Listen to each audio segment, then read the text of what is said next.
ಇದು ನಮ್ಮ ಹಿಂದೂ ಧರ್ಮದ ವಿಷ್ಣುಪಾದ ತುಂಬ ಹಳೆಯ ರಂಗೋಲಿ ಕಲೆಯನ್ನು ನಿಮಗೀಗ ತೋರಿಸ್ತಾ ಇದ್ದೀನಿ.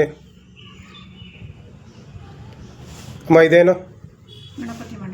ಗಣಪತಿ ಮಂಡಲ. ಇದು ವಿಷ್ಣುಪಾದ. ಇದು ಶಂಖ. ಇದು ಕಾಲಿಗೆ ಹಾಕೋ ಖಡ್ಗ. ಇದು ಓಂ. ಇದೇನಿದು?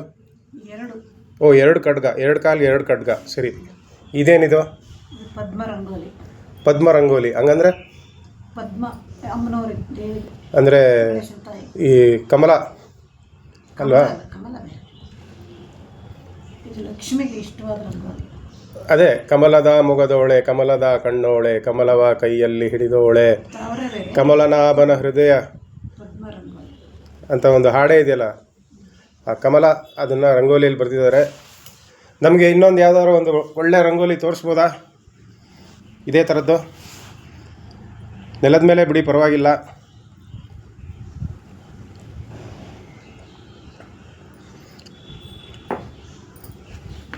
ಈಗಿನ ಕಾಲದಲ್ಲಿ ಹೆಣ್ಮಕ್ಳಿಗೆ ರಂಗೋಲಿ ಸ್ಟಿಕ್ಕರಲ್ಲಿ ಸಿಗೋದ್ರಿಂದ ತೊಗೊಂಬಂದು ಅಂಟಿಸ್ಬಿಡ್ತಾರೆ. ಕೈಯಲ್ಲಿ ಬಿಡೋದ್ರಲ್ಲಿ ಸಿಗೋವಂಥ ಖುಷಿ ಆ ಸ್ಟಿಕ್ಕರಲ್ಲಿ ಸಿಗಲ್ಲ. ಈಗೇನು ಬರಿತಾ ಇದೆಯಮ್ಮ? ತಾವರೆ ಹೂವು.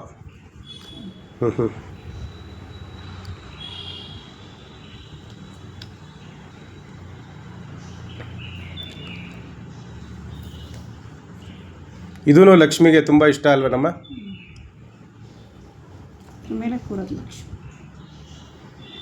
ತುಂಬ ಗಲೀಜಿರೋ ಏರಿಯಾದಲ್ಲಿ ಬೆಳೆಯುವಂಥ ಒಂದು ಹೂವು ಇದು. ಹೌದು, ಇಲ್ಲಾಂದರೆ ಅದು ಬೆಳೆಯಲ್ಲ. ಅದು ಕೊಳದಲ್ಲಿ ಬೆಳೆಯೋ ಒಂದು ಅಪರೂಪದ ಒಂದು ಪುಷ್ಪ ತಾವರೆ ಹೂವು. ತಾವರೆ ಹೂವನ್ನು ಬಿಡಿಸ್ತಾ ಇದ್ದಾರೆ, ಈಗೆಲ್ಲ ನೋಡ್ತಾ ಇದ್ದೀರಾ. ತಾವರೆ ಹೂವು ಈಗ ನಿಮ್ಮ ಕಣ್ಣ ಮುಂದೆ. ಅದೇನದು? ತಾವರೆ ಎಲೆ.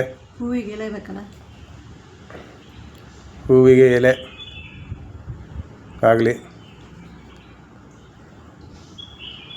ಎಷ್ಟು ಸುಂದರ ಅಲ್ವಾ ನಮ್ಮ ಹಿಂದೂ ಸಂಸ್ಕೃತಿ ರಂಗೋಲಿ. ಈ ರಂಗೋಲಿ ಮಾಡೋದೇ ಒಂದು ದೊಡ್ಡ ಸಾಹಸವಾಗಿ ಇರೋವಂಥ ಒಂದು ಕೆಲಸ. ಅಂದರೆ ಕಲ್ಲನ್ನು ಪುಡಿ ಮಾಡಿ ಅದನ್ನ ರಂಗೋಲಿ ಪುಡಿ ಮಾಡಿ.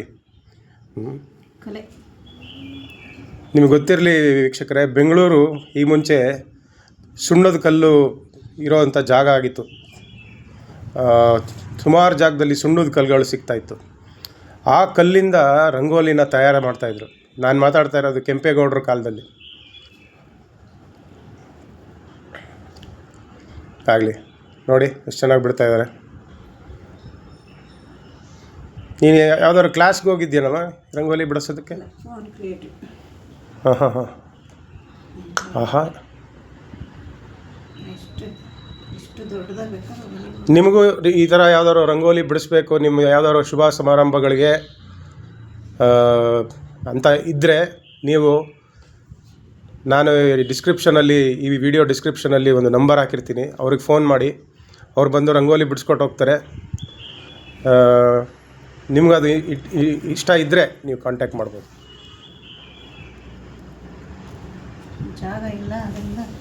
ಒಂದು ಪುಟ್ಟ ಜಾಗದಲ್ಲೇ ನೋಡಿ ಎಂಥ ಕಲೆಗೆ ಜಾಗದ ಹಂಗಿಲ್ಲ.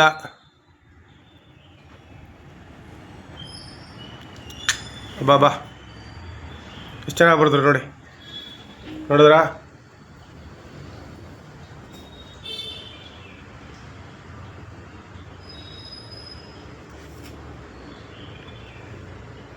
ಇವರು ಒಂದು ಸಲ ಒಂದು ಅರ್ಧ ರೋಡು ರಂಗೋಲಿ ಬಿಟ್ಟಿದ್ರು. ಆ ಖ್ಯಾತಿ ಇವ್ರಿಗಿದೆ. ಅರ್ಧ ರೋಡ್ ಅಂದರೆ ನೋಡಿ ಸ್ನೇಹಿತರೆ, ಅರ್ಧ ರೋಡ್ ಅಂದರೆ ಸುಮ್ಮನೆ ಅಲ್ಲ. ಹತ್ತತ್ರ ನಿಮಗೆ ಒಂದು 500 ಮೀಟ್ರುಗಿನ ಜಾಸ್ತಿ ಅಷ್ಟು ದೊಡ್ಡ ಇದರಲ್ಲಿ ರಂಗೋಲಿನ ಬಿಡಿಸಿ ಗೋಲ್ಡ್ ಮೆಡಲ್ನ ಗೆದ್ದಿದ್ರು ಒಂದು ಸ್ಪರ್ಧೆಯಲ್ಲಿ. ಇದನ್ನು ಬಿಡಿಸೋದಕ್ಕೂ ತುಂಬ ಪೇಷನ್ಸ್ ಬೇಕು ಹೇಳಿ.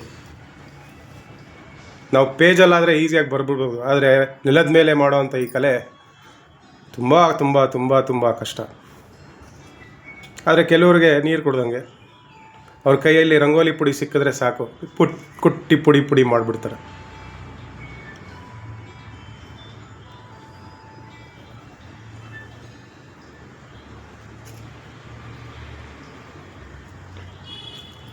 ಇದು ನಮ್ಮ ತಾವರೆ ಹೂವು.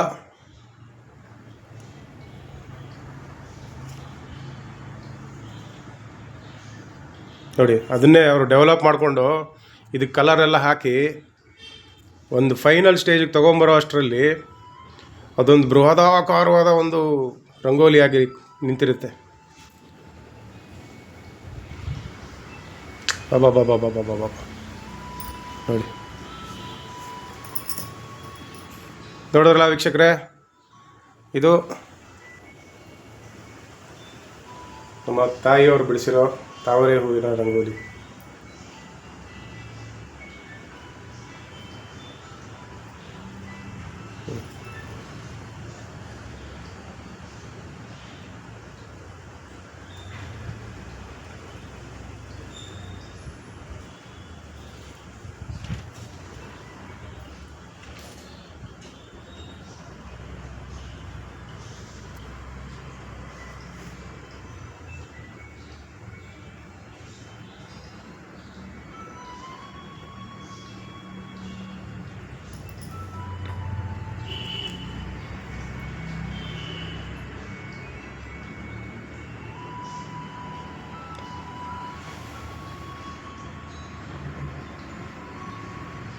ಈ ರಂಗೋಲಿ ಅನ್ನೋದು ಈಗಿನ ಕಾಲದ್ದಲ್ಲ, ಇದು ನಮ್ಮ ಮಹಾಭಾರತದ ಕಾಲ, ರಾಮಾಯಣದ ಕಾಲದಿಂದನೂ ಇದೆ.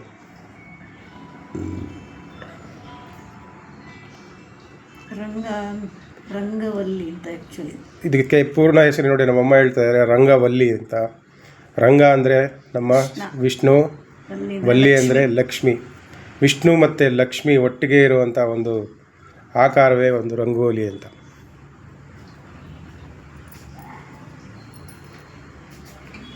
ನೋಡಿದ್ರಲ್ಲ ಸ್ನೇಹಿತರೆ, ಯಾವ ರೀತಿ ರಂಗೋಲಿನ ನೀವು ಜಸ್ಟ್ 5 ನಿಮಿಷ 8 ನಿಮಿಷ ಅಷ್ಟರಲ್ಲಿ ನೀವು ಈ ಥರ ಈಸಿಯಾಗಿ ರಂಗೋಲಿ ಬರಿಬೋದು.